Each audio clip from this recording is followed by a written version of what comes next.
Hello everyone, welcome back to our YouTube channel bio geek. आज इस video में हम पढ़ेंगे यूकैरियोटिक सेल के बारे में। ठीक है, यूकैरियोटिक सेल। अब हमें पता होना चाहिए कि यूकैरियोटिक सेल प्रेजेंट किसके अंदर होगी। यूकैरियोटिक सेल प्रेजेंट होगी यूकैरियोट्स के अंदर। और यूकैरियोट्स में कौन कौन से ऑर्गेनिज्म आते हैं? First one is protista, fungi, Plantae, और एनिमल्स। इनके अंदर यूकैरियोटिक सेल प्रेजेंट होती है। अब यूकैरियोटिक सेल की या यूकैरियोट्स की कैरेक्टरिस्टिक्स क्या होती है उसके बारे में एक बार देख लेते हैं हम थोड़ा सा। यूकैरियोटिक सेल मल्टी सेलुलर होगी, मतलब नंबर ऑफ सेल प्रेजेंट होगी एक ही ऑर्गेनिज्म के अंदर। सारी के सारे मेम्ब्रेन बाउंड ऑर्गेनली प्रेजेंट होंगे। मेम्ब्रेन बाउंड ऑर्गेनलीज प्रेजेंट होते हैं। इसके साथ साथ यूकैरियोटिक सेल के अंदर जो राइबोसोम होता है वो भी कैसा होगा? एटीएस होगा। न्यूक्लियस जो है, मेम्ब्रेन भी प्रेजेंट होगी उसकी। डीएनए डबल स्ट्रैंडेड सर्कुलर होता है। ठीक है, ये हो गई इसकी नॉर्मल कैरेक्टरिस्टिक। इसके साथ साथ हमें यह भी पता होना चाहिए कि यूकैरियोटिक सेल है वो टू टाइप की होती है। First one is animal cell and second one is plant cell. अब एनिमल सेल और प्लांट सेल में क्या डिफरेंस होता है? एनिमल सेल के अंदर सेल वॉल अब्सेंट होगी और प्लांट के अंदर प्रेजेंट होगी। एनिमल सेल के अंदर प्लास्टिड अब्सेंट होगा और प्लांट के अंदर प्रेजेंट होगा। एनिमल सेल के अंदर वैक्यूल स्मॉल साइज का होगा और इसके अंदर लार्ज साइज का होगा। और एनिमल सेल के अंदर सेंट्रियोल प्रेजेंट होता है और प्लांट सेल के अंदर सेंट्रियोल अब्सेंट होता है। सो ये कैरेक्टरिस्टिक होती है बेसिकली एक यूकैरियोटिक सेल की। अब हम यूकैरियोटिक सेल को डिटेल में पढ़ते हैं। ठीक है, सो स्टार्ट, लेट्स मूव।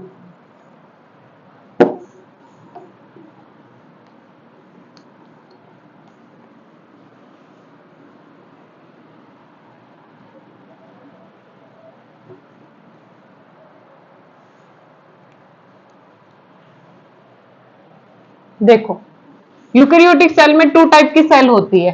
ठीक है, टू टाइप की सेल कौन कौन सी? एक एनिमल सेल और एक प्लांट सेल। हमने दोनों के बीच में डिफरेंस भी देख लिया कि डिफरेंस क्या होता है।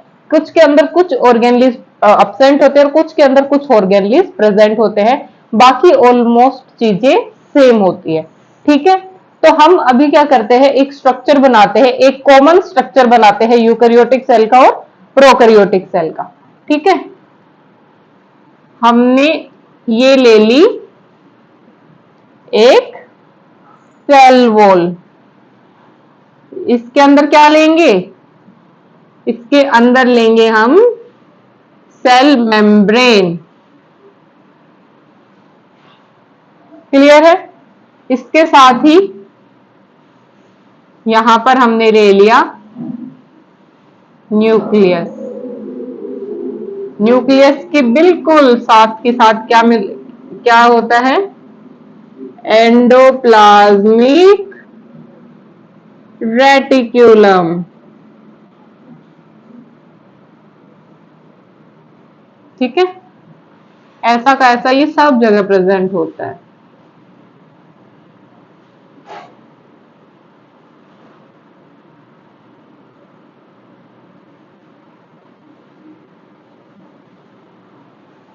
दिखता रहा ना आपको क्लियरली? इसे थोड़ा कर देते हैं अलग टाइप का ताकि आपको दिखे।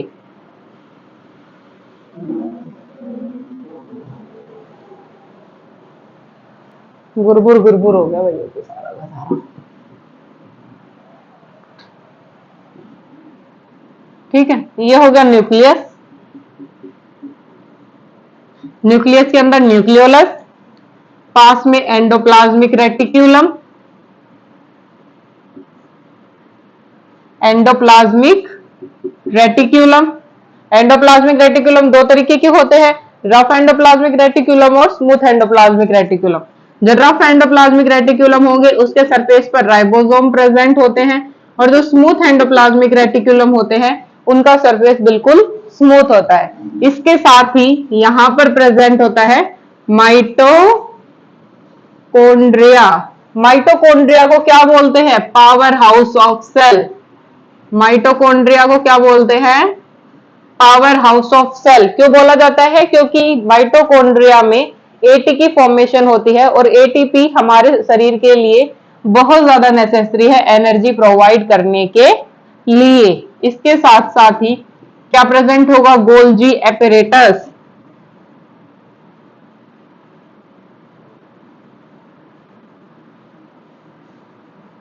ये क्या प्रेजेंट हो गया?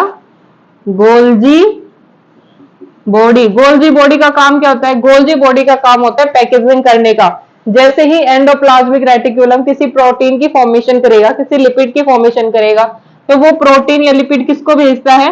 वो प्रोटीन या लिपिड भेजता है गोल्जी एपेरेटस को, और गोल्जी एपेरेटस उस प्रोटीन या लिपिड की पैकेजिंग करेगा, और पैकेजिंग करने के बाद साइटोप्लाज्म में छोड़ देगा। इसके बाद यहां पर प्रेजेंट होता है single membrane bound lysosome. Clear? ये प्रेजेंट हो गए राइबोसोम,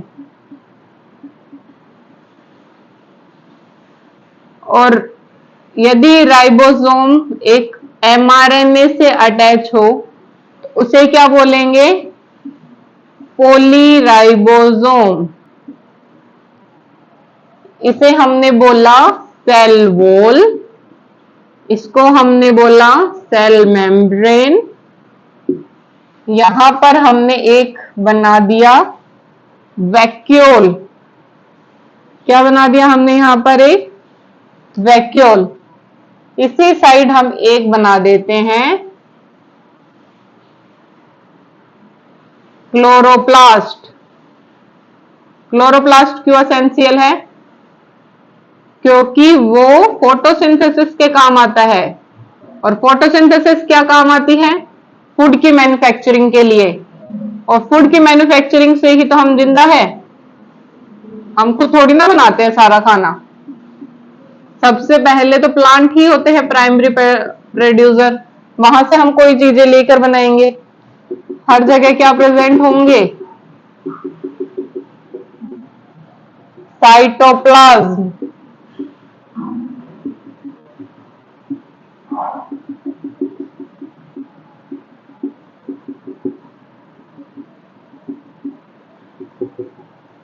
ठीक है।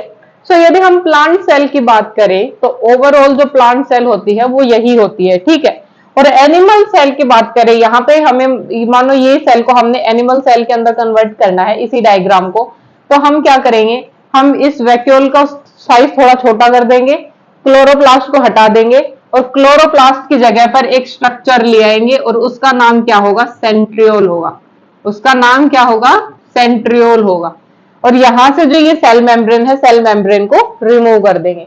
सो ये एक कॉमन स्ट्रक्चर है यूकेरियोटिक सेल का, जिसमें यूकेरियोटिक सेल में जितने भी ऑर्गेनली प्रेजेंट होते हैं, जितनी भी चीजें प्रेजेंट होती है, वो हमने इसमें दिखाई हुई है। ना ये प्लांट सेल में डिफ्रेंशिएट किया हमने, ना ये एनिमल सेल में डिफ्रेंशिएट किया। यदि हमें इसको प्लांट सेल बनाना होगा तो सेंट्रियोल को हटा देंगे, और यदि हमें इसको एनिमल सेल बनाना है तो हम क्लोरोप्लास्ट को हटा देंगे और सेल मेम्ब्रेन को हटा देंगे, और यहां से वैक्यूल का साइज छोटा कर देंगे।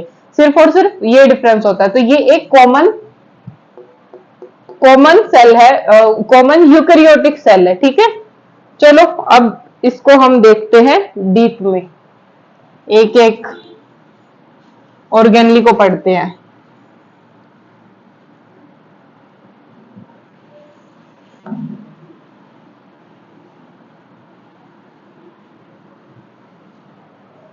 सो देखो, पहले हम बात करते हैं सेल वॉल की। सेल वॉल कैसी होती है? रिजिड होती है, हार्ड होती है। फंक्शन क्या होते हैं सेल वॉल के? प्रोटेक्शन का काम होता है, बेसिकली एक स्ट्रक्चर प्रोवाइड करती है सेल को। ठीक है, इसके साथ ही हमें सेल वॉल के बारे में ये भी पता होना चाहिए कि एनिमल के अंदर सेल वॉल अब्सेंट होती है, प्लांट के अंदर सेल वॉल प्रेजेंट होती है। क्लियर है? प्लांट के अंदर सेल वॉल किससे बनी होती है? सेलुलोज से, हेमीसेलुलोज से और पेक्टिन से। हम फंगी की बात करें तो फंगी के अंदर सेल वॉल बनी होती है काइटिनेज सब्सटेंस की। ठीक है, यदि हमें प्लांट की सेल वॉल को डिस्ट्रॉय करना है, डैमेज करना है, ब्रेक डाउन करना है, तो हमें जिस एंजाइम की रिक्वायरमेंट होती है उस एंजाइम का नाम होता है सेलुलेज एंजाइम। हमने बायोटेक्नोलॉजी में पढ़ा है ना कि डीएनए को आइसोलेट करने के लिए पहले हमें प्लांट सेल की मेम्ब्रेन को ब्रेक डाउन करना होता है, और उसके लिए हमें किस एंजाइम की रिक्वायरमेंट होती है? हमें सेलुलेज एंजाइम की रिक्वायरमेंट होती है। यदि हम फंगी की बात करें तो हमें काइटिन से बनी होती है और काइटिनेज एंजाइम की जरूरत होती है काइटिन की सेल वॉल को ब्रेक डाउन करने के लिए। यहां तक सेल वॉल क्लियर है? अब हमें क्या पढ़ना है? हम यूकैरियोटिक सेल पढ़ रहे हैं, प्लांट सेल पढ़ेंगे, क्योंकि यूकैरियोटिक में हम दोनों के जो सेल ऑर्गेनेली है तो आपके साथ लेके चलेंगे। बाकी आपको पता ही है, ये बात हमने बताई दी आपको कि कौन से किस में प्रेजेंट होते हैं, कौन से किस में प्रेजेंट नहीं होते। So cell wall plant cell के अंदर 3 फेजेस में होती है। First one is primary cell wall, second one is secondary cell wall और लैमेला। ठीक, अब हम स्ट्रक्चर बनाते हैं कि प्लांट के अंदर सेल वॉल किस तरीके से प्रेजेंट होगी।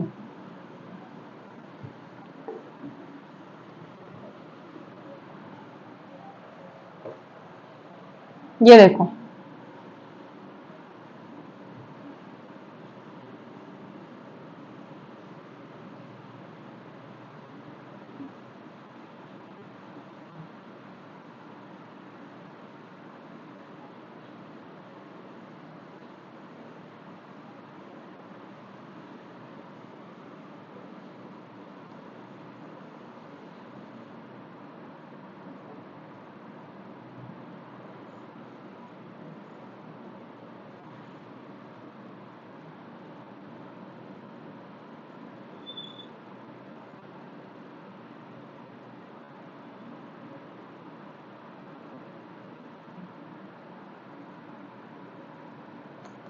ये गलत लाइन खिंच गई।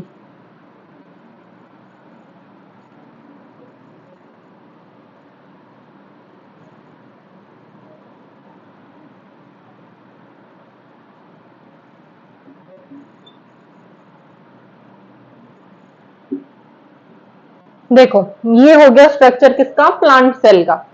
प्राइमरी सेल वॉल कौन सी होगी? ऊपर वाली। ऊपर वाली क्या होगी? Primary cell wall. इससे नीचे है वो क्या होगी? Secondary cell wall. बिल्कुल लास्ट में है उसको हम क्या बोलते हैं? Plasma membrane. और लेमिला कहां होता है? ये होता है लेमिला। ठीक है, अब दो लेमिला के बीच में जो स्पेस प्रेजेंट होता है उसको हम क्या बोलते हैं? उसको हम बोलते हैं प्लाज्मोडेस्माटा। क्या बोलते हैं? प्लाज्मोडेस्माटा। काम क्या होता है? प्लाज्मोडेस्माटा का काम होता है एक सेल से दूसरे सेल तक न्यूट्रिएंट्स को, किसी भी कंपाउंड को, किसी भी सब्सटेंस को क्रॉस करवाना, पार करवाना। ठीक है, मतलब ट्रांसपोर्ट का काम कौन करवाता है सेल के अंदर? प्लांट सेल के अंदर वो प्लाज्मोडेस्माटा कराता है। लेमिला बीच में प्रेजेंट होता है, दो सेल के बीच में लेमिला प्रेजेंट होता है। Primary cell wall, secondary cell wall और प्लाज्मा मेम्ब्रेन। अब हमें प्राइमरी सेल वॉल के बारे में क्या पता होना चाहिए कि जो प्राइमरी सेल वॉल होती है उसके अंदर ग्रोथ नहीं होती।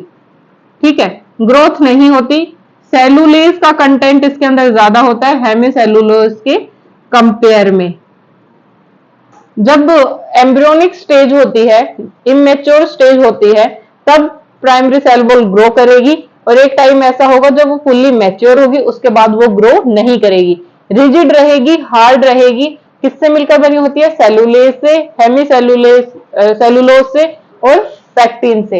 यदि हम सेकेंडरी सेल वॉल की बात करें तो सेकेंडरी सेल वॉल ग्रो कर सकती है, कम रिजिड होती है, कम हार्ड होती है। और लेमिला की बात करें तो लेमिला के अंदर पैक्टिन का कंटेंट ज्यादा होता है एज कंपेयर टू सेलुलोज और हेमी सेलुलोज। यहां तक आपको चीजें समझ आई? दो प्लांट सेल है, दोनों के प्लांट सेल के बीच में लेमिला प्रेजेंट होता है। प्लांट सेल से किसी भी सब्सटेंस को मूव कराने के लिए बीच में जो चैनल प्रेजेंट होता है उसको हम प्लाज्मोडेस्माटा कहते हैं। प्राइमरी सेल वॉल बिल्कुल आउटर साइड की, सेकेंडरी सेल वॉल मिड की, और लास्ट वाली को हम बोलेंगे प्लाज्मा मेम्ब्रेन। ठीक है, अब इसके बाद हम बढ़ते हैं आगे, और आगे क्या पढ़ेंगे? आगे हम पढ़ते हैं प्लाज्मा मेम्ब्रेन।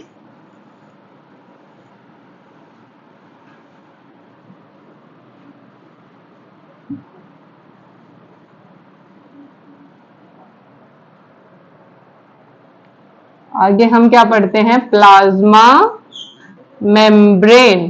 प्लाज्मा मेम्ब्रेन को प्लाज्मा लीमा भी बोलते हैं, पहली बात। इसके बाद सेल मेम्ब्रेन भी बोला जाता है प्लाज्मा मेम्ब्रेन को।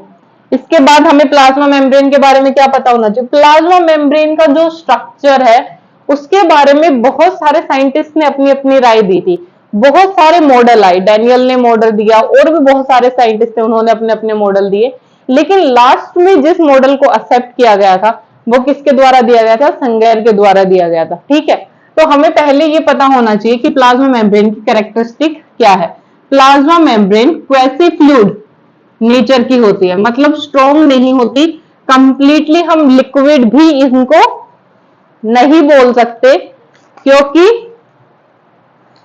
क्योंकि ये कैसी होती है? फ्लेक्सिबल होती है, इसके अंदर ग्रोथ भी होती है। ठीक है, तो इसे हम क्या बोलते हैं? Quasi fluid. ग्रोथ होगी इसके अंदर? हाँ होगी। कैसी होती है ये? सेमी परमिएबल होती है। सेमी परमिएबल का मतलब कुछ सब्सटेंस को अपने अंदर जाने की इजाजत देती है, कुछ ही सब्सटेंस को अपने से बाहर आने की इजाजत देती है, ट्रांसपोर्ट होने की इजाजत देती है। सारे सब्सटेंस इसमें से पार नहीं हो सकते, तो ये कैसी होती है? Semi permeable. सो ये तो हो गया इसका नेचर। अब हमें ये देखना है कि प्लाज्मा मेम्ब्रेन किससे मिलकर बनी होती है। तो प्लाज्मा मेम्ब्रेन फोस्फोलिपिड से मिलकर बनी होती है। फोस्फोलिपिड। फोस्फोलिपिड का नेचर कैसा होता है? एम्फोटेरिक नेचर होता है। एम्फोटेरिक। एम्फोटेरिक का मतलब क्या होता है? एम्फोटेरिक का मतलब होता है वो सब्सटेंस, वो कॉम्प्लेक्स जिसके अंदर हाइड्रोफिलिक सब्सटेंस भी हो और हाइड्रोफोबिक सब्सटेंस भी हो। हाइड्रोफिलिक और हाइड्रोफोबिक का मतलब, फिलिक का मतलब होता है लविंग और फोबिक का मतलब होता है हेटिंग, और हाइड्रो का मतलब होता है वोटर। मतलब फोस्फोलिपिड एक एम्फोटेरिक लिपिड होता है जिसके अंदर हाइड्रोफिलिक पोर्शन भी होता है। हाइड्रोफिलिक मतलब वाटर लविंग पोर्शन, और हाइड्रोफोबिक मतलब वाटर हीटिंग पोर्शन। फोबिक का मतलब होता है किसी चीज से डर लगना, और फिलिक का मतलब होता है किसी चीज से अट्रैक्शन होना, किसी चीज से प्यार करना टाइप, है ना। सो ये होता है इसका नेचर, इससे मिलकर ये बनी होती है। और फोस्फोलिपिड के साथ साथ क्या क्या प्रेजेंट होता है इसके अंदर? प्रोटीन प्रेजेंट होते हैं। ठीक है, प्रोटीन टू टाइप के होंगे, इंट्रिंसिक प्रोटीन। इंट्रिंसिक प्रोटीन को हम टनल प्रोटीन भी बोलते हैं, और एक हो जाएगा एक्सट्रिंसिक प्रोटीन। इंट्रिंसिक प्रोटीन का मतलब जो इंटरनल प्रेजेंट है, ठीक है, और एक्सट्रिंसिक प्रोटीन मतलब जो एक्सटर्नली प्रेजेंट है। इनका काम क्या होगा वो हम डायग्राम के साथ समझेंगे, और बाकी हमें ये पता होना चाहिए कि फॉस्फोलिपिड से मिलकर बनते हैं और प्रोटीन से मिलकर बनता है। ठीक है, तो यहां तक ये चीजें क्लियर है। इसके बाद हमें ये पढ़ना है कि प्लाज्मा मेम्ब्रेन के फंक्शन क्या होते हैं। प्लाज्मा मेम्ब्रेन के फंक्शन क्या होते हैं, काम क्या आती है ना। तो आपको एक चीज तो प्लाज्मा मेम्ब्रेन के बारे में अच्छे से पता है, प्लाज्मा मेम्ब्रेन हेल्प करती है स्ट्रक्चर प्रोवाइड करने के लिए, मटेरियल को ट्रांसफर करने के लिए। साथ ही साथ एंजाइम प्रेजेंट होते हैं प्लाज्मा मेम्ब्रेन के अंदर जो रेस्पिरेशन में काम आते हैं, जो और भी मेटाबॉलिक एक्टिविटी में काम आते हैं। ठीक है, सो ये तो हो गई प्लाज्मा मेम्ब्रेन के फंक्शन। इसके साथ हमें डायग्राम पढ़ना है। डायग्राम मैंने आपको बताया कि सिंगर एंड निकोलसन दो साइंटिस्ट थे, उनके मॉडल को काफी एक्सेप्ट किया गया, उनके मॉडल को काफी सराहा गया था, इसलिए हम उन्हीं का मॉडल ज्यादातर पढ़ते हैं। तो उनके मॉडल के अकॉर्डिंग क्या बोला था उन्होंने बोला कि जो प्लाज्मा मेम्ब्रेन है वो दो लिपिड की लेयर से मिलकर बनी है। किससे मिलकर बनी है? दो लिपिड की लेयर से मिलकर बनी है। और वो लिपिड कैसा है? वो लिपिड एम्फोटेरिक नेचर का है, मतलब फॉस्फोलिपिड है। और एम्फोटेरिक नेचर का मतलब मैंने आपको बताया ही था। क्या होता है एम्फोटेरिक का मतलब?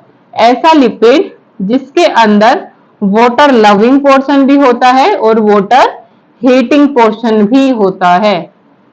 समझे? समझे नहीं समझे?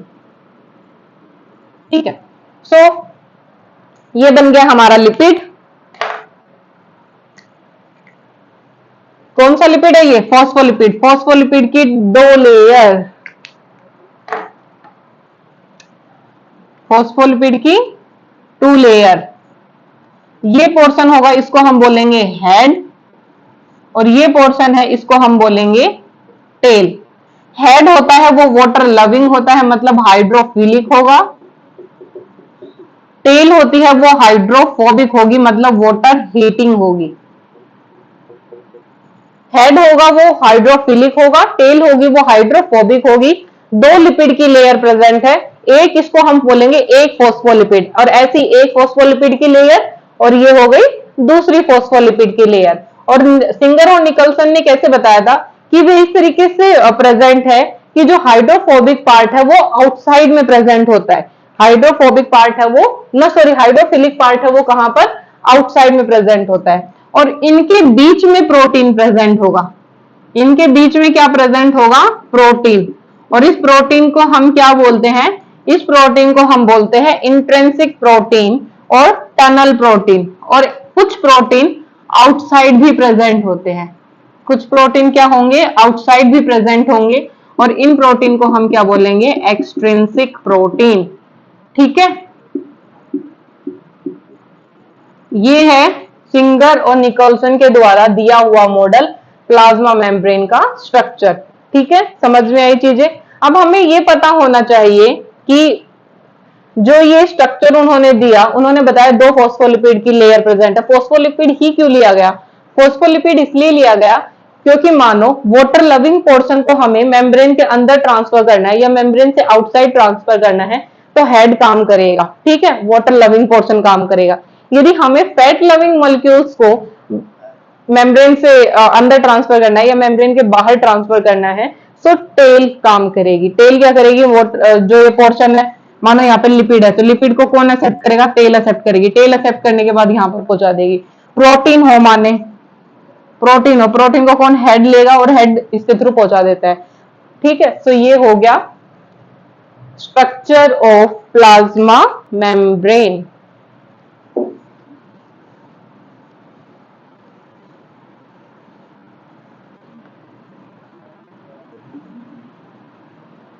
इसके बाद हमें यह पता होना चाहिए कि प्लाज्मा मेम्ब्रेन में से ट्रांसपोर्ट कैसे होता है सब्सटेंस का।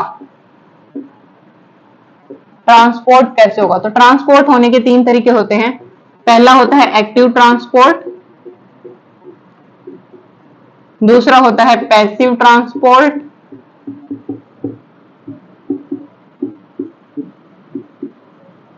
और थर्ड होता है बल्क ट्रांसपोर्ट।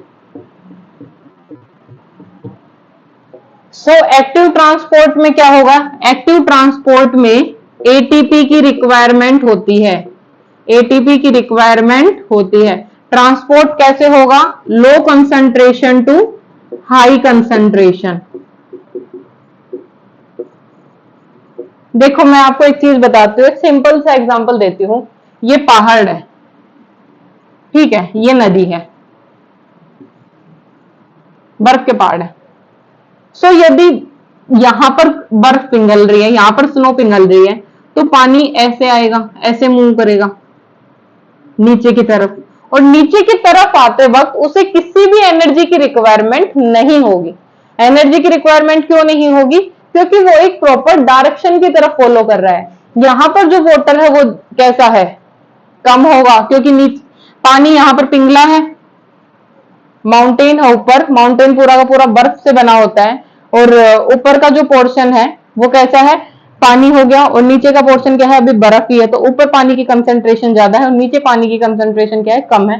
तो ये किस तरीके से मूव करेगा? नीचे। मतलब यदि हम जहां पर हमें रिक्वायरमेंट नहीं हो रही एनर्जी की, तो वो तभी नहीं होती है जब हम एक डायरेक्शन में काम करते हैं, जिस डायरेक्शन में चीजें हो रही हैं। ठीक है, तो ऐसे में हमें एनर्जी की रिक्वायरमेंट नहीं होगी। लेकिन मानो हमें पानी इस पोर्शन से लेकर ऊपर लेके जाना है, बर्फ से निकाल निकाल के पानी ऊपर लेके जाना है, तो यहां पर हमें एनर्जी की रिक्वायरमेंट होगी। ठीक है, समझ में आई चीजें आपको?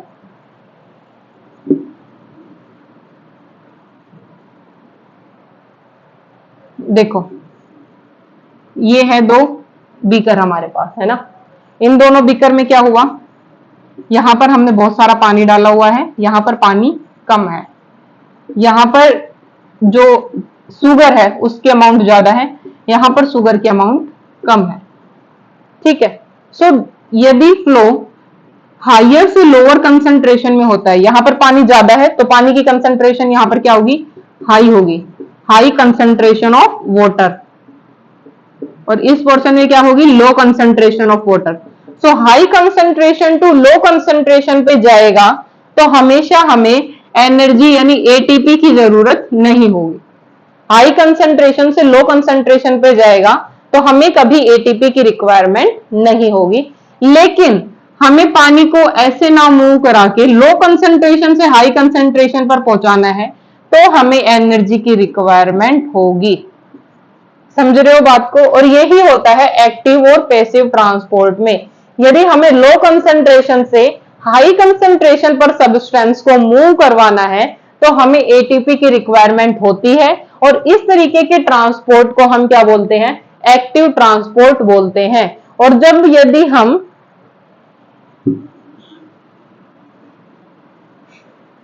अब पैसिव ट्रांसपोर्ट भी टू टाइप का होता है। First one is only passive and second one is फैसिलिएट transport. इसमें भी एटीपी की रिक्वायरमेंट नहीं होती और इसमें भी एटीपी की रिक्वायरमेंट नहीं होती। जो मैंने अभी आपको दूसरा एग्जांपल दिया था कि हाई कंसंट्रेशन से लो कंसंट्रेशन पे, तो वो एग्जांपल हो गया इसका। लेकिन फैसिलिएट ट्रांसपोर्ट में क्या होता है? फैसिलिएट ट्रांसपोर्ट में जो सब्सटेंस होता है वो अकेला मूव नहीं कर पाता। अब अकेला मूव नहीं कर पाएगा तो क्या होता है? उसके साथ कोई दूसरा सब्सटेंस अटैच होगा। जस्ट लाइक ये सब्सटेंस है, ये सब्सटेंस प्लाज्मा मेम्ब्रेन को अकेले क्रॉस नहीं कर पाएगा, तो क्या होगा? इसके साथ आकर कोई दूसरा सब्सटेंस अटैच हो जाता है और ये किसकी फॉर्मेशन करेंगे? इस तरीके की फॉर्मेशन करेंगे, और ये सब्सटेंस प्लाज्मा मेम्ब्रेन को क्रॉस कर देगा। ठीक है, तो इसे बोलते हैं फैसिलिएट ट्रांसपोर्ट। फैसिलिएट ट्रांसपोर्ट का मतलब, फैसिलिएट ट्रांसपोर्ट में हमें ट्रांसपोर्ट करने के लिए किसी थर्ड मटेरियल की रिक्वायरमेंट होती है, थर्ड चीज की, सब्सटेंस की रिक्वायरमेंट होती है। हमें यदि प्लाज्मा मेम्ब्रेन को क्रॉस करना है तो हमें कोई ना कोई चीजें बीच में चाहिए। जस्ट लाइक ये लिपिड है, लिपिड है, फैट मॉलिक्यूल है, और ये जो वाटर लविंग पोर्शन है उसको नहीं पार कर पाएगा, तो ये किसके साथ अटैच हो जाएगा? प्रोटीन के साथ अटैच हो जाएगा और क्या बनाएगा? फोस्फोलिपिड बनाएगा। ऐसे ही यदि कार्बोहाइड्रेट प्रोटीन के साथ अटैच हो जाता है तो क्या बनाता है? ग्लाइकोप्रोटीन बनाता है। सो ये होता है फैसिलिएट ट्रांसपोर्ट। अब बल्क ट्रांसपोर्ट का क्या मतलब है? बल्क ट्रांसपोर्ट का मतलब खाने का और पीने का सब्सटेंस का ट्रांसपोर्ट होना, मतलब फैगोसाइटोसिस और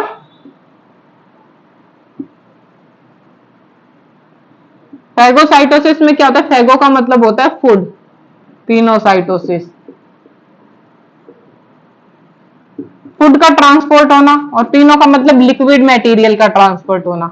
सो ये होता है बल्क ट्रांसपोर्ट। बल्क ट्रांसपोर्ट में भी एटीपी की रिक्वायरमेंट नहीं होती, सेल खुद ही फेवर करती है। सो ये हो गया कि हम प्लाज्मा मेम्ब्रेन से सब्सटेंस को कैसे ट्रांसफर करवाएंगे। ठीक है,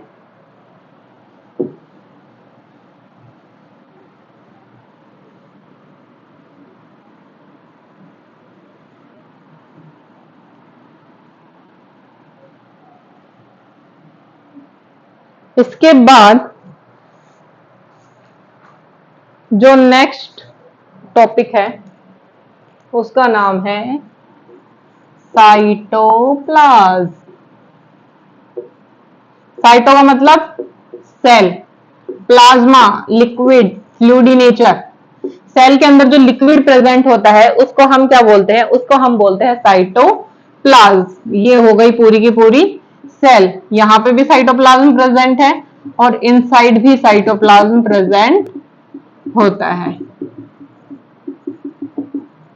ठीक है, अब साइटोप्लाज्म के क्या फंक्शन होते हैं, किस किस चीज से मिलकर बना होता है, कंपोजिशन क्या होती है साइटोप्लाज्म की।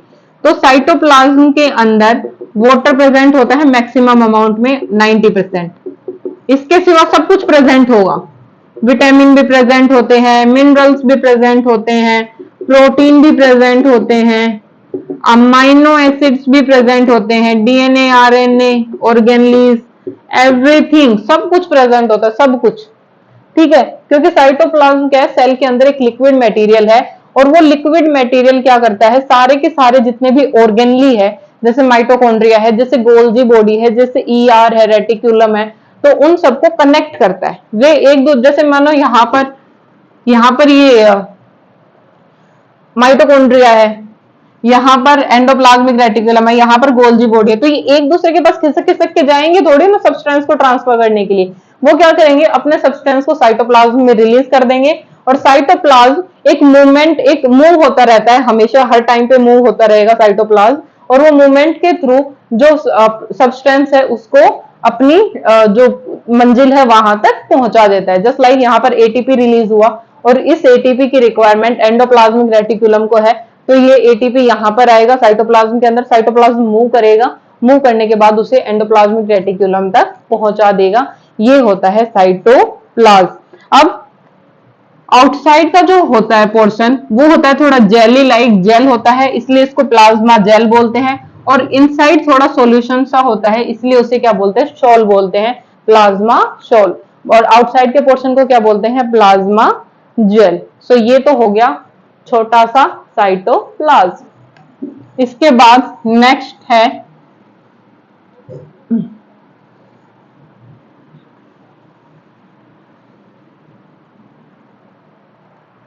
एक होता है endomembrane system. Endomembrane system, endomembrane system में क्या होगा, एंडोमेम्ब्रेन का सिस्टम का मतलब होता है कुछ ऐसे ऑर्गेनली होते हैं जिनका फंक्शन एक दूसरे से रिलेट करता है। कौन कौन से ऑर्गेनली हो गए, ऐसे ईआर हो गए, गोल्जी बॉडी हो गया, इसके साथ साथ लाइसोसोम हो गए। ईआर क्या करेगा, प्रोटीन का प्रोडक्शन करेगा, लिपिड का प्रोडक्शन करेगा, गोल्जी बॉडी को भेजेगा, गोल्जी बॉडी क्या करेगा, इसकी पैकेजिंग कर देगा, इसको वैक्यूल बनाएगा, और ये वैक्यूल के अंदर क्या प्रेजेंट होंगे, एंजाइम प्रेजेंट होंगे जो डाइजेशन के काम आते हैं। मतलब एंडोमेम्ब्रेन सिस्टम का मतलब होता है ऐसे ऑर्गेनली जिनका काम, जिनके फंक्शन एक दूसरे के साथ कोरिलेट करते हैं। सो अब हम पढ़ेंगे एंडोमेम्ब्रेन सिस्टम, कौन कौन से ऑर्गेनली आते हैं। Endoplasmic reticulum, first one is ER, ER means endoplasmic reticulum. Endoplasmic reticulum का क्या हो गया मीनिंग, टू टाइप के होंगे, RER, दूसरा हो जाएगा SER।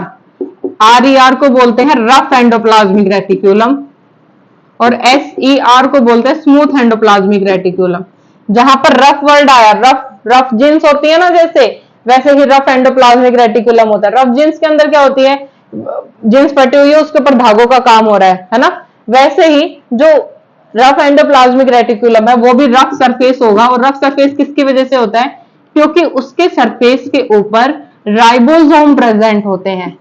वो सरफेस बिल्कुल स्मूथ नहीं होता, उसके ऊपर कोई दूसरी चीजें प्रेजेंट होती है। यदि हम यूं हाथ फेरेंगे तो हमें राइबोसोम दिखाई, मतलब राइबोसोम हमें फील होंगे उसके ऊपर, क्लियर। लेकिन स्मूथ एंडोप्लाज्मिक रेटिकुलम में कुछ भी प्रेजेंट नहीं होता, मतलब राइबोसोम इसके अंदर अब्सेंट होते हैं। अब रफ एंडोप्लाज्मिक रेटिकुलम का काम क्या होता है? रफ एंडोप्लाज्मिक रेटिकुलम के ऊपर राइबोसोम प्रेजेंट है और राइबोसोम का काम होता है प्रोटीन की प्रोडक्शन करना। तो रफ एंडोप्लाज्मिक रेटिकुलम भी किसकी प्रोडक्शन करेगा? प्रोटीन की प्रोडक्शन करेगा। और स्मूथ एंडोप्लाज्मिक रेटिकुलम के पास राइबोसोम नहीं है, प्रोटीन की प्रोडक्शन हो नहीं रही, तो ये किसकी प्रोडक्शन करेगा? ये लिपिड की प्रोडक्शन करेगा, सेटेरोइड्स की प्रेजेंट करेगा। सेटेरोइड हार्मोन होते हैं ना, टेस्टोस्टेरोन, प्रोजेस्टेरोन, तो इनकी फॉर्मेशन कौन करता है? स्मूथ एंडोप्लाज्मिक रेटिक्यूलम करता है। इसके साथ जो RER होता है वो न्यूक्लियर मेम्ब्रेन के साथ अटैच होता है। किसके साथ अटैच होता है? न्यूक्लियर मेम्ब्रेन के साथ। लेकिन smooth endoplasmic reticulum nuclear membrane के साथ अटैच नहीं होता, ये आउटसाइडली प्रेजेंट होता है, समटाइम्स प्लाज्मा मेम्ब्रेन के साथ अटैच होता है, क्लियर। सो ये हो गया एंडोप्लाज्मिक रेटिक्यूलम। इसके बाद हमें क्या पढ़ना है? इसके बाद हमें ये पढ़ना है कि एंडोप्लाज्मिक रेटिक्यूलम का स्ट्रक्चर कैसा होता है, दिखता कैसा है ना। तो एंडोप्लाज्मिक रेटिक्यूलम है वो तीन चीजों में पाए जाते हैं। फर्स्ट वन इज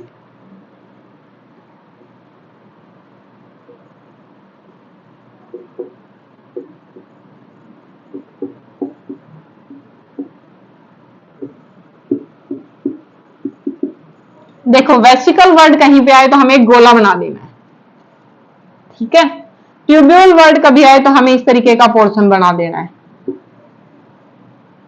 और यदि सिस्टेंडी वर्ड कभी आता है तो ये थोड़ा सा कॉम्प्लेक्स होता है। कैसा होगा ये?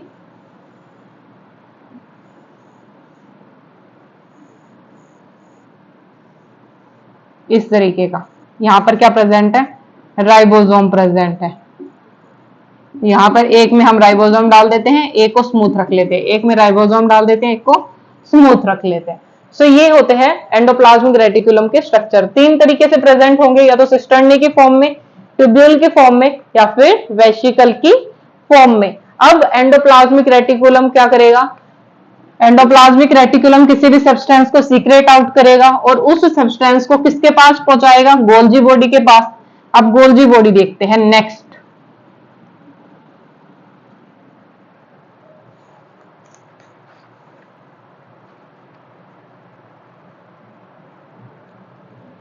Golgi body, Golgi body.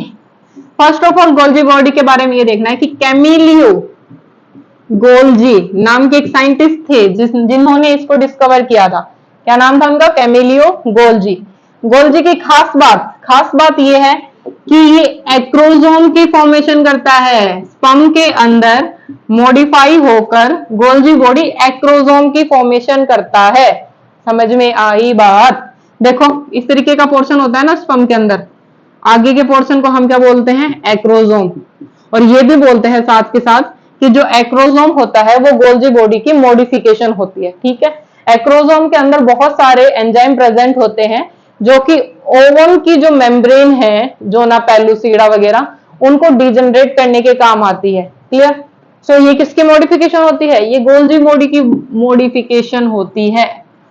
अब गोल्जी बॉडी को प्लांट के अंदर क्या बोलेंगे? प्लांट के अंदर इनका दूसरा ही नाम है जिसे बोलते हैं डाइसाइटोसोम। हमें यह भी पता होना चाहिए कि 10 से 20 डाइसाइटोसोम एक सेल के अंदर प्रेजेंट होते हैं, हो भी सकते हैं। और हमारी लीवर सेल है, लीवर सेल के अंदर 50 गोल्जी बॉडी प्रेजेंट होती है। कितनी? 50 अप्रोक्सीमेटली। इतनी ज्यादा नेसेसरी होती है ये, ठीक है। ये तो हो गई इसके बारे में बिल्कुल कॉमन बातें। अब हमें यह भी पता होना चाहिए कि गोल्जी बॉडी किसके अंदर प्रेजेंट नहीं होती। Golgi body red blood cell के अंदर प्रेजेंट नहीं होती, मैमल के अंदर कुछ भी नहीं प्रेजेंट होता रेड ब्लड सेल में। रेड ब्लड सेल में एंडोप्लाज्मिक रेटिक्यूलम भी एब्सेंट होता है, समझ रहे हो? कुछ भी प्रेजेंट नहीं होता इसके अंदर। साथ के साथ गोल्जी बॉडी है वो ब्रायोफाइटा के अंदर ब्रायोफाइटा के स्पर्म के अंदर प्रेजेंट नहीं होती, इन दोनों के अंदर प्रेजेंट नहीं होती, ऑलमोस्ट सभी यूकेरियोटिक सेल के अंदर प्रेजेंट होगी। अब इसके बाद हमें क्या पता होना चाहिए कि गोल्जी बॉडी किस किस स्ट्रक्चर की होती है। तो गोल्जी बॉडी का स्ट्रक्चर होता है ऐसा।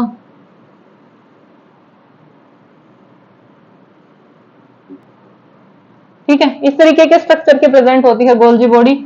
आसपास में कुछ ऐसे ऐसे वैक्यूल्स प्रेजेंट होते हैं, अटडम पटडम स्ट्रक्चर होता है थोड़ा बहुत, है ना। इनको क्या बोलते हैं? इनको बोलते हैं सिस्टर्नी, ट्यूब्यूल, इस पोर्शन को वेसिकल। ठीक है, कुछ वेसिकल के अंदर कुछ प्रेजेंट हो, इसे बोलते हैं रफ वेसिकल। ये पोर्शन, इस पोर्शन को बोलेंगे सिस फेज, इस पोर्शन को बोलेंगे ट्रांस फेज।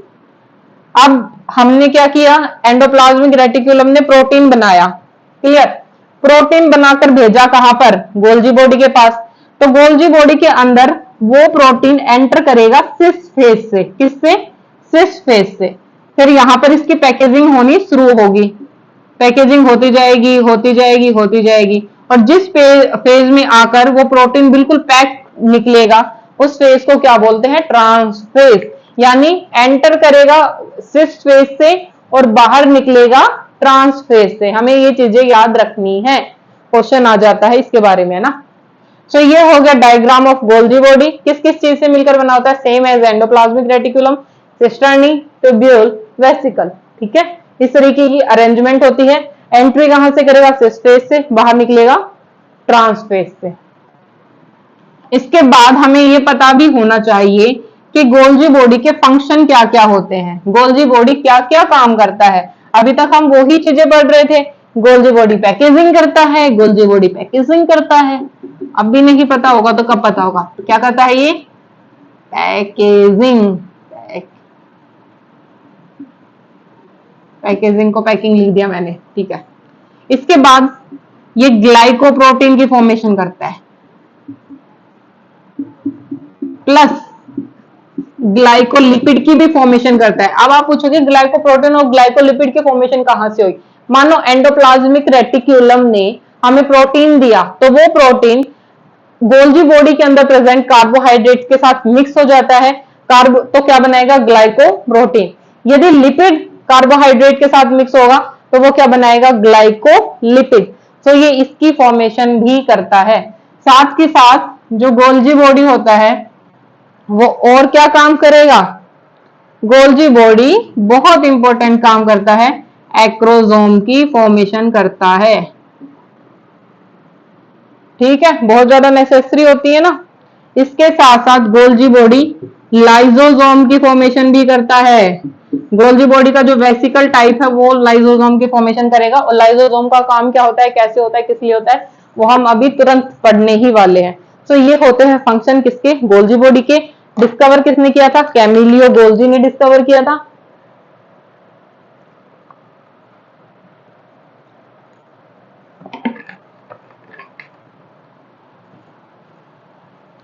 और किस फेज में प्रेजेंट होते हैं? सिस और ट्रांस फेज में। सिस से एंट्री होती है, ट्रांस से निकलते हैं। प्लांट के अंदर डाइसाइटोसोम बोलते हैं। Red blood cell of mammals के अंदर प्रेजेंट नहीं होती। स्पर्म ऑफ ब्रायोफाइटा के अंदर प्रेजेंट नहीं होती। ठीक है, अब नेक्स्ट क्या है? नेक्स्ट है लाइजोसोम।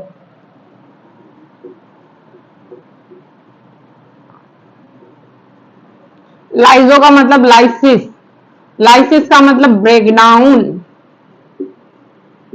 किसी का काम तमाम करना, है ना। लाइजोसोम की खास बात क्या है? इसे सुसाइडल बैग भी बोलते हैं।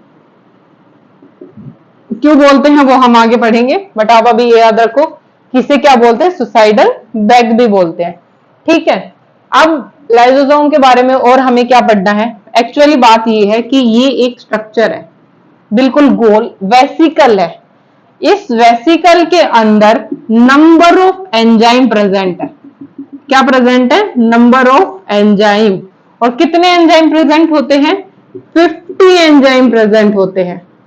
कौन कौन से 50 के नाम तो क्या ही पता है ना, पता होगा उन्हें। Protease, carbohydrate, peptidase, lipase, nucleotidase, सब कुछ मतलब सबको डिसोसिएट करने के, सबको ब्रेक डाउन करने के लिए एंजाइम लाइसोसोम के अंदर प्रेजेंट होते हैं। एसिड हाइड्रोलेज भी बोलते हैं इसे, क्या बोलते हैं? Acid hydrolase.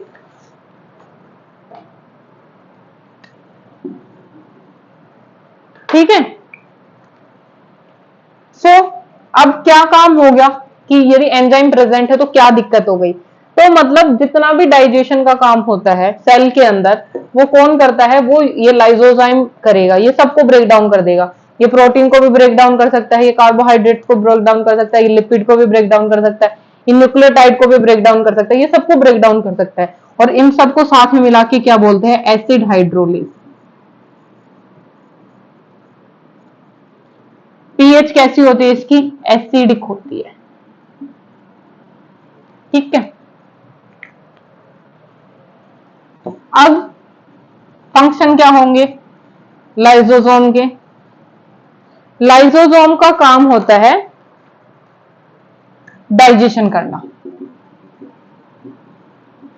यदि सेल के अंदर कोई स्ट्रक्चर डिसोसिएट हो गया, मानो माइटोकॉन्ड्रिया डिसोसिएट हो गया, माइटोकॉन्ड्रिया मर गया, एक मरा, ऐसा नहीं है ना कि माइटोकॉन्ड्रिया डिवाइड होता रहता है, तो जो बड़ा वाला माइटोकॉन्ड्रिया वो डिवाइड हुआ, दो में मैन्युफैक्चर हो गया, तो ये वाला माइटोकॉन्ड्रिया डिसोसिएट हो गया, डिजनरेट हो गया, तो इस डिसोसिएटेड का क्या होगा? डेब्रिज हो जाएगा। ऐसे तो बहुत ज्यादा कूड़ा कचरा इकट्ठा हो जाएगा सेल के अंदर, तो इसे कौन डिसोसिएट करता है? इसको डिसोसिएट करता है लाइसोसोम।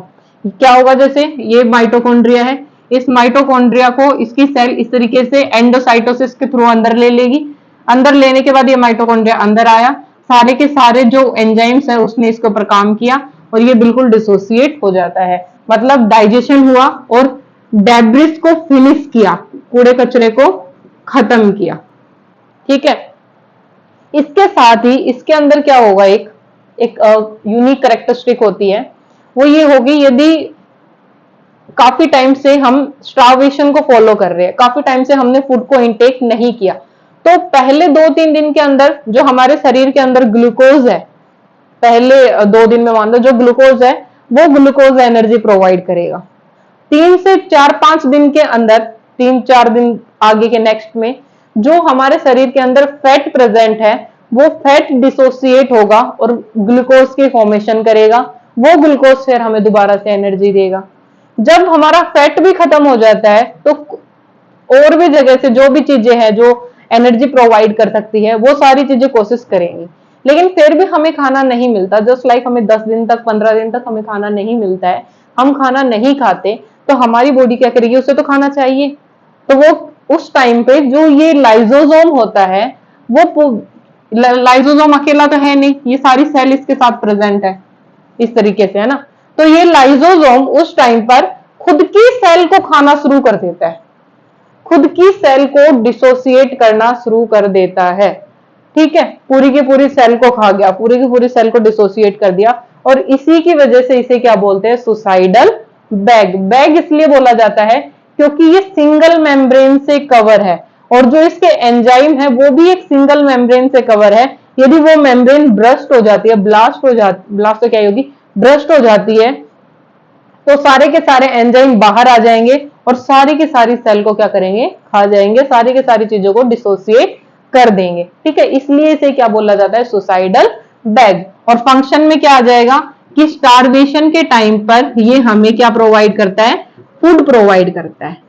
इसके साथ यदि कोई भी एंटीजन है, कोई भी टॉक्सिक मटेरियल है सेल के अंदर, तो लाइसोसोम उसे भी डिसोसिएट कर देगा।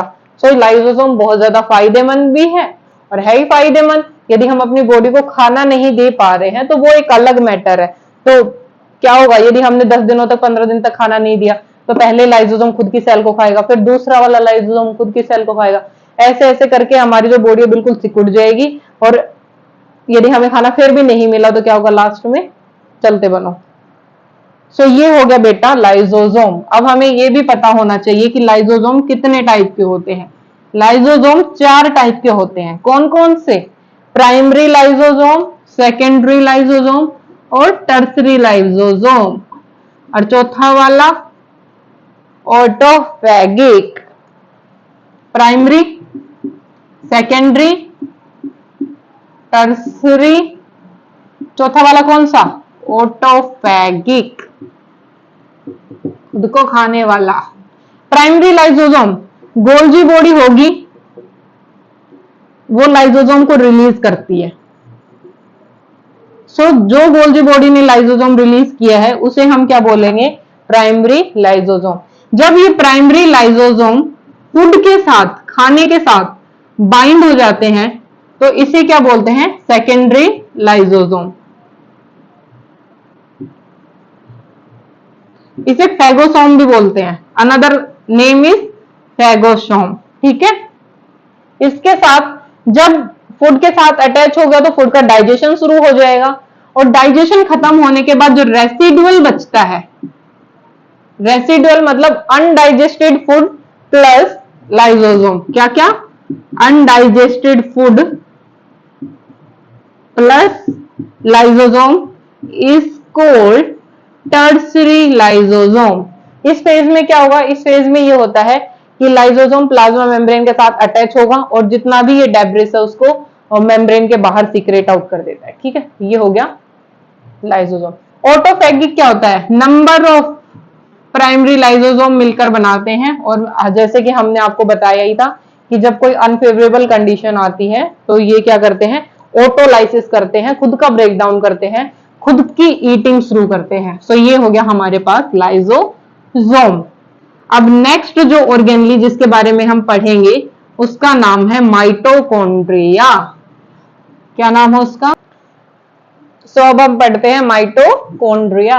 माइटोकॉन्ड्रिया में क्या है? माइटोकॉन्ड्रिया का दूसरा नाम है power house of cell. Power house of cell का मतलब वो जगह जो पावर देती है ना, एनर्जी प्रोवाइड करती है। माइटोकॉन्ड्रिया एक प्लूरल वर्ड है।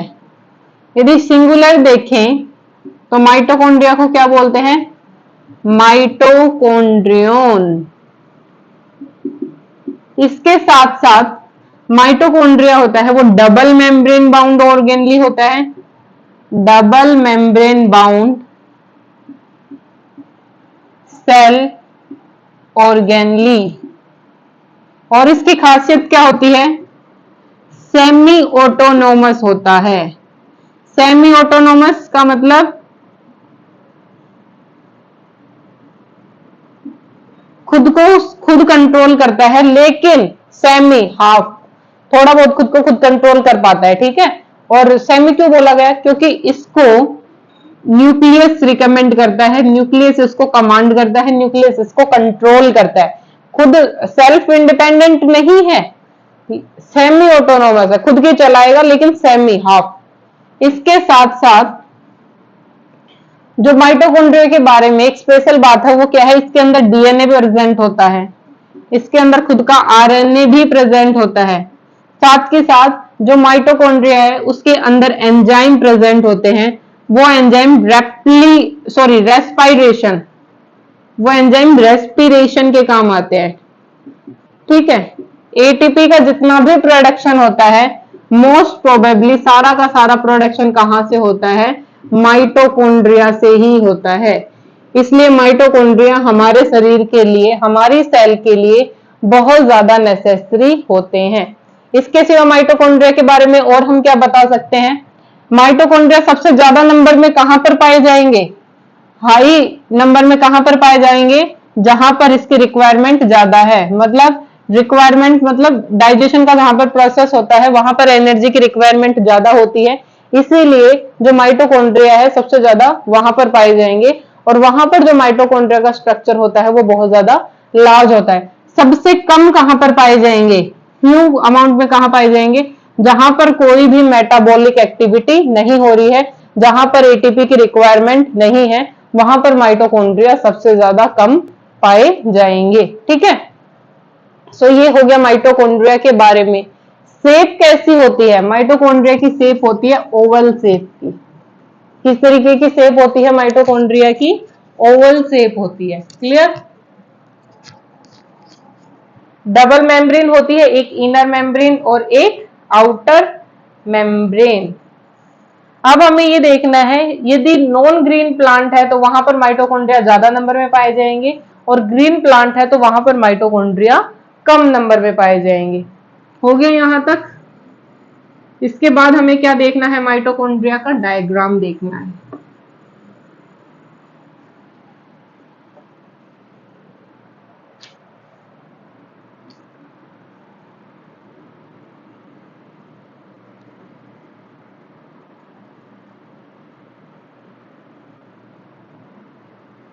बाहर वाली लेयर को क्या बोलते हैं?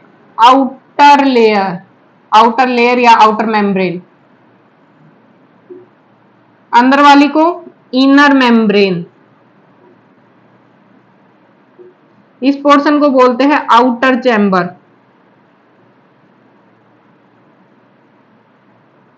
ठीक है, इसके सिवा आप देखते हैं क्या क्या प्रेजेंट होता है। First of all liquid material present होता है, और इसे हम क्या बोलते हैं? मैट्रिक्स बोलते हैं। इस मैट्रिक्स के अंदर एक जगह पर डीएनए प्रेजेंट होता है, जो कैसा होगा? बिल्कुल प्रोकैरियोटिक सेल के जैसा। ठीक है, कैसा होगा? मतलब नेक्ड होगा, सिंगुलर होगा, न्यूक्लियर मेम्ब्रेन एब्सेंट होगी। इसके साथ साथ राइबोसोम प्रेजेंट होते हैं। राइबोसोम कौन से वाले होंगे? 70S प्रोकैरियोटिक सेल वाले। इसके साथ साथ प्रोटीन्स प्रेजेंट होते हैं, ग्रेनुल्स प्रेजेंट होते हैं, एंजाइम प्रेजेंट होंगे। और जो इनर मेम्ब्रेन है, वो इनर मेम्ब्रेन एक स्ट्रक्चर की फॉर्मेशन करती है। इनर मेम्ब्रेन क्या है? फोल्ड होगी, और फोल्ड होने के बाद कुछ स्ट्रक्चर की फॉर्मेशन करती है, और उन स्ट्रक्चर को हम क्या बोलते हैं? उन स्ट्रक्चर को हम बोलते हैं क्रिस्टाई। इस तरीके का स्ट्रक्चर सब जगह चारों तरफ प्रेजेंट होता है।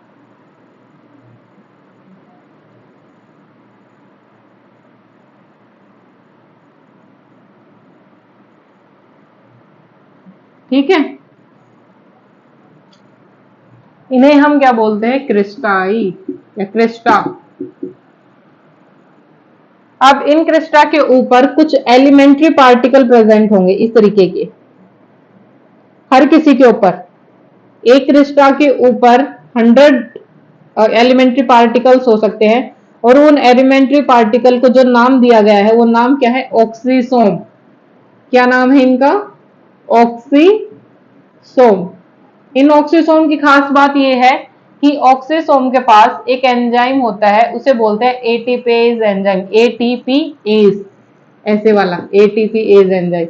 ये एटीपीएज एंजाइम किसकी फॉर्मेशन करता है? एटीपी की फॉर्मेशन करता है। और इन क्रिस्टाई के अंदर ऑक्सीडेटिव फॉस्फोराइलेशन होता है, या ईटीपी साइकिल होती है, इलेक्ट्रॉन ट्रांसपोर्ट चेन वाली साइकिल होती है, जिससे एटीपी की फॉर्मेशन होगी। और ये सब जगह प्रेजेंट होगी, कोई एक क्रिस्टा पर नहीं है, हर जगह पर है। ठीक है, सो ये हो गया स्ट्रक्चर ऑफ माइटोकॉन्ड्रिया। इसके बाद हमें क्या देखना है? एक एक चीज देखते हैं माइटोकॉन्ड्रिया की, कि माइटोकॉन्ड्रिया की जो ये हमने बनाया है, उसकी क्या रिक्वायरमेंट है, क्या नेसेसिटी है, क्या जरूरत है, क्या नहीं है, किसका होता है, कैसा नहीं होता। सो पहले हमें देखनी है आउटर मेम्ब्रेन। आउटर मेम्ब्रेन पूरी सेल को कवर करके रखेगी। ठीक है, ओवल शेप की होती है, परमिएबल होगी, सामान को अपने अंदर ट्रांसपोर्ट करेगी, आयंस वगैरह को, कुछ भी। इनर मेम्ब्रेन, इनर मेम्ब्रेन की बात यह है कि वो सेमी परमिएबल होती है। साथ के साथ इनर मेम्ब्रेन फोल्ड होकर क्रिस्टा की फॉर्मेशन करती है। किसकी फॉर्मेशन करती है? क्रिस्टाई की। इनफोल्डिंग होकर। ये है इसकी नेसेसरी बात। इनर मेम्ब्रेन के अंदर प्रोटीन का कंटेंट है, जो प्रोटीन है वो ज्यादा होता है as compare to outer membrane. इसके बाद हमें देखना है क्रिस्टाई। क्रिस्टाई हमें पता है प्लाज्मा मेम्ब्रेन से बनती है। क्रिस्टाई के ऊपर ऑक्सीजोम प्रेजेंट होते हैं। ऑक्सीजोम का स्ट्रक्चर किस तरीके का होगा?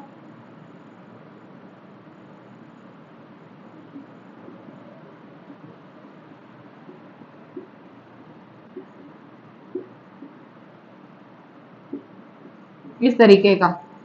ऑक्सीजोम क्यों इंपॉर्टेंट होता है? इसके पास एटीपीएज एंजाइम प्रेजेंट होता है। ठीक है। क्रिस्टाई के अंदर कौन कौन सी रिएक्शन होती है? ईटीपी होती है, इलेक्ट्रॉन ट्रांसपोर्ट चेन, ईटीसी। ठीक। इसके अंदर क्या प्रेजेंट होंगे? रेस्पिरेटरी एंजाइम प्रेजेंट होंगे।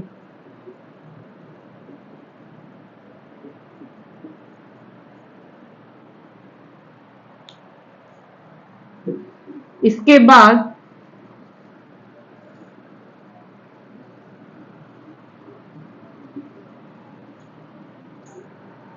हमें क्या देखना है कि जो डीएनए प्रेजेंट होता है वो कैसा होगा? सेम प्रोकैरियोटिक सेल के जैसा होता है। नेक्ड होगा, सर्कुलर होगा, साथ के साथ न्यूक्लियर मेम्ब्रेन इसकी एब्सेंट होगी क्योंकि न्यूक्लियस है नहीं ना। डीएनए होने की वजह से इसे ऑटोनोमस बोला जाता है, ऑटोनोमस। ठीक है।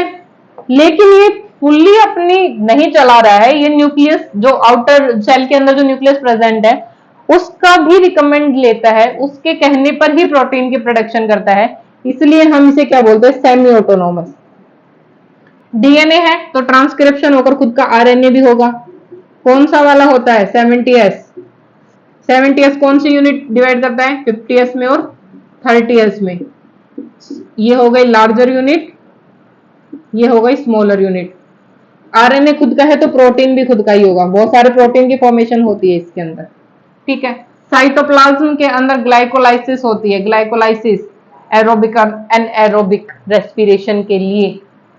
ये सारे किसके अंदर होते हैं बेटा? माइटोकॉन्ड्रिया के अंदर होते हैं। ये हो गया माइटोकॉन्ड्रिया। अब इसके बाद हम जो पढ़ेंगे उसका नाम है क्लोरोप्लास्ट। क्या नाम है? क्लोरोप्लास्ट। लेकिन क्लोरोप्लास्ट से पहले एक चीज पढ़ते हैं, वो ये है प्लास्टिड। मैंने आपको ये बोला था कि एनिमल सेल के अंदर प्लास्टिड एब्सेंट होता है और प्लांट सेल के अंदर प्लास्टिड प्रेजेंट होता है। ठीक है।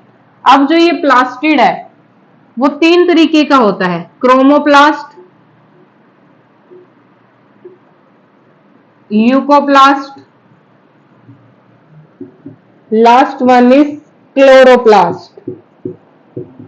क्लोरोप्लास्ट का आपको पता है ग्रीन कलर का होता है। कौन कौन से वो पिगमेंट होते हैं? क्लोरोफिल, कैरोटिनोइड। कहां पर प्रेजेंट होगा ये? मीजोफिल सेल में। और मीजोफिल सेल कहां होती है? लीव्स में। इसके साथ साथ ल्यूकोप्लास्ट। ल्यूकोप्लास्ट व्हाइट कलर का होता है या फिर हम इसको कलरलेस भी बोल सकते हैं। कलरलेस। पिगमेंट कोई प्रेजेंट नहीं होता इसके अंदर क्योंकि कलरलेस है। काम क्या होता है इसका? काम होता है स्टोरेज का। क्या क्या स्टोर करता है? फैट को स्टोर करता है, प्रोटीन को स्टोर करता है और कार्बोहाइड्रेट्स को स्टोर करता है। इन तीनों को स्टोर करने के लिए ल्यूकोप्लास्ट अलग अलग टाइप का होता है।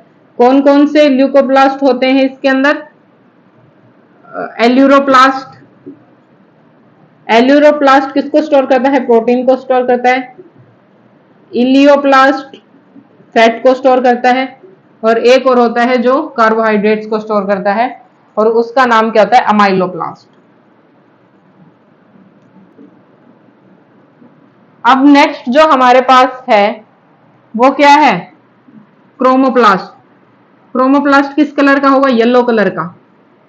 क्रोमो का मतलब कलर, मतलब कलर तो कोई है, कोई कलर है तो कोई पिगमेंट भी होगा, तो कैरोटिनोइड पिगमेंट होता है। क्रोमोप्लास्ट की वजह से कौन कौन सा कलर आता है, या तो येलो या फिर रेड। काम क्या आएगा, यदि रेड और येलो कलर फ्लावर के अंदर, फ्रूट के अंदर है, तो वो इंसेक्ट को अट्रैक्ट करेंगे ताकि पोलिनेशन हो सके। इसके साथ साथ जो गाजर के अंदर रेडिश कलर होता है वो क्रोमोप्लास्ट की वजह से ही होता है। क्रोमोप्लास्ट और क्लोरोप्लास्ट एक दूसरे के अंदर एक्सचेंज भी होते रहते हैं, और ये है 3 तरीके के प्लास्टिड जो एनिमल सेल के अंदर अब्सेंट होते हैं और प्लांट सेल के अंदर प्रेजेंट होते हैं। इनमें से सबसे ज्यादा नेसेसरी है वो क्लोरोप्लास्ट है, क्योंकि वो फोटोसिंथेसिस के काम आता है, और फोटोसिंथेसिस हमारे लिए कितना ज्यादा नेसेसरी है वो हमें पता ही है ना। तो अब हम पढ़ते हैं क्लोरोप्लास्ट डिटेल में, उसका स्ट्रक्चर देखेंगे पहले, तो उसके साथ साथ उसके अंदर चीजें जो प्रेजेंट है उसके बारे में देखेंगे। और हम ये भी बोल सकते हैं कि क्लोरोप्लास्ट और माइटोकॉन्ड्रिया मोस्ट प्रोबेबली कैरेक्टरिस्टिक्स में सिमिलर होते हैं। हाउ? पहली बात तो हमें ये देखनी है बेटा, ये डबल मेम्ब्रेन बाउंड होता है,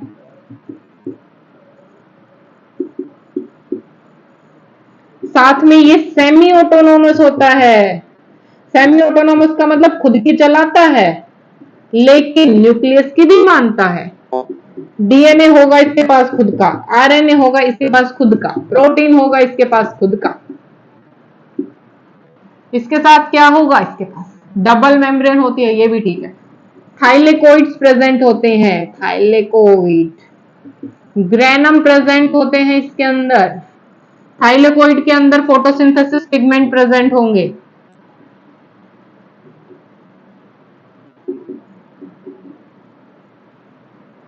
सो ये है हमारा क्लोरोप्लास्ट। और इसके बारे में क्या जानने का, कहां पर प्रेजेंट होगा, मेसोफिल के अंदर, ग्रीन प्लांट के अंदर ज्यादा होगा, सूखे हुए प्लांट के अंदर कम होगा। केमिकल कंपोजिशन, प्रोटीन प्रेजेंट होगी इसके अंदर, लिपिड प्रेजेंट होगी, क्लोरोफिल, कैरोटिनोइड, सब कुछ प्रेजेंट होगा, है ना। अब हम इसका डायग्राम देख लेते हैं एक बार। सो पहले तो पता ही है हमें डबल मेम्ब्रेन बाउंड है, तो 2 मेम्ब्रेन झटपट बना दो बिना किसी सोचे समझे। बिना सोचे समझे क्या बना देनी है, 2 membrane. This is outer membrane, this is inner membrane. अब हमने क्या बनाने हैं, ग्रेनम बनाने हैं बहुत सारे, है ना, क्योंकि नहीं को तो जोड़ेंगे।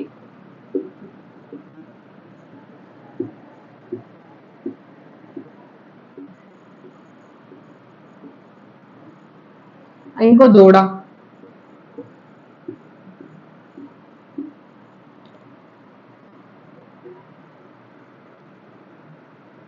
ठीक है बेटा। इन्हें बोलते हैं ग्रेनम, ग्रेना, इसे बोलते हैं स्ट्रोमा,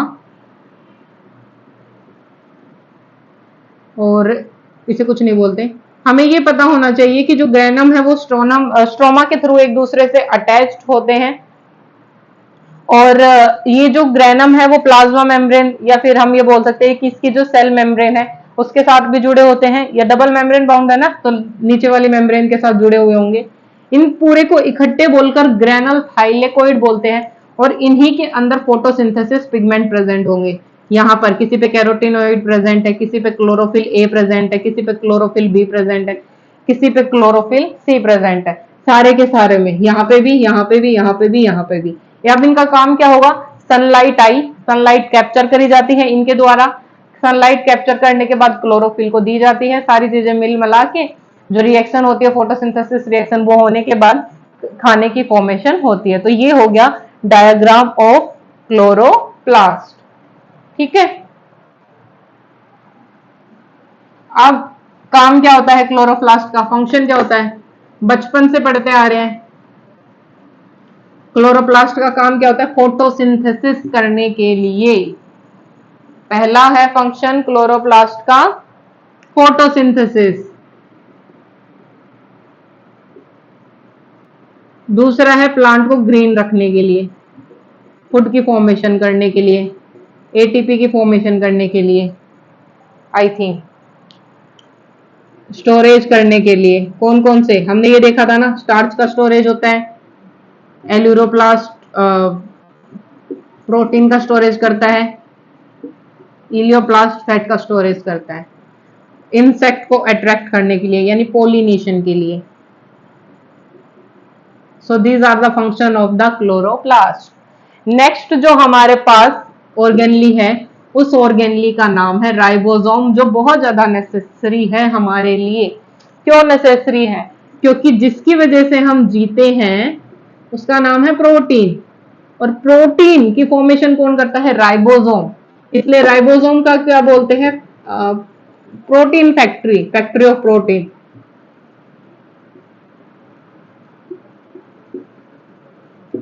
ठीक है, अब राइबोसोम के बारे में देखो। राइबोसोम यूकैरियोटिक में और प्रोकैरियोटिक में अलग अलग होता है। एक होता है 70S और एक होता है 80S। यदि हम यूकैरियोटिक की बात करें, सॉरी प्रोकैरियोटिक की बात करें, तो उसके अंदर होगा 70S। साथ ही साथ यदि हम क्लोरोप्लास्ट की बात करें और यदि हम माइटोकॉन्ड्रिया की बात करें, इनके अंदर होता है 70S। और एक्सेप्ट दीज सेल्स, सबके अंदर क्या होता है? 80S। अब हमें यह भी पता होना चाहिए कि जो राइबोसोम है उसके अंदर दो यूनिट होती है। कौन कौन सी? एक होती है स्मॉलर यूनिट और दूसरी कौन सी होती है? Larger unit. जैसे अभी तक हम सारा डायग्राम पढ़ते आया है, मैंने पहले ऐसे बनाया फिर ऐसे बनाया, है ना? तो इस वाली यूनिट को क्या बोलेंगे? Smaller unit. और इस वाली यूनिट को क्या बोलते हैं? Larger unit. अब 70S भी स्मॉलर और लार्जर में कन्वर्ट होता है। 70S में कौन सी आएगी? 50S और 30S। इन दोनों को काउंट वाउंट करके नहीं देखते। ऐसे नहीं बोलोगे कि 50 और 30 तो 80 हो गया, लेकिन ये तो हमारे पास 70 है। ऐसा नहीं होता है। 70S इन दो यूनिट में कन्वर्ट होता है, मतलब टूटता है। और 80S की कौन कौन सी यूनिट होती है? 60S और 40S। 60S लार्जर यूनिट और 40S स्मॉलर यूनिट। यदि हम प्रोकैरियोट की बात करें तो ये कौन सी है? 30S और ये कौन सी है? 50S। यदि हम यूकैरियोटिक की बात करें तो ये होगी 40S और ये हो जाएगी कौन सी? 60S। ठीक है, तो ये हो गया हमारा राइबोसोम। जब प्रोटीन की प्रोडक्शन करनी होती है तो बहुत सारे राइबोसोम मिलकर एक एमआरएनए के स्ट्रैंड के साथ बाइंड हो जाते हैं, और वहां पर जो प्रोटीन की ट्रांसलेशन का प्रोसेस है वो चलता रहता है, चलता रहता है, चलता रहता है। ठीक है, सो ये था राइबोसोम, जो बहुत ज्यादा नेसेसरी था। राइबोसोम के बारे में एक बात हमें पता होनी चाहिए कि ये मेम्ब्रेन लेस होता है। ये कौन सा ऑर्गेनली है? मेम्ब्रेन लेस ऑर्गेनली है। और मेम्ब्रेन लेस ऑर्गेनली होने की वजह से ही ये दोनों की तरह की सेल में पाया जाता है। ये प्रोकैरियोट में भी मिलता है और यूकैरियोटिक में भी मिलता है। यदि हम फंक्शन की बात करें राइबोसोम के, फंक्शन ऑफ राइबोसोम, तो पता है मोस्ट प्रोबेबली मोस्ट एसेंशियल इसका काम है प्रोटीन की प्रोडक्शन करना। That's it. ठीक है,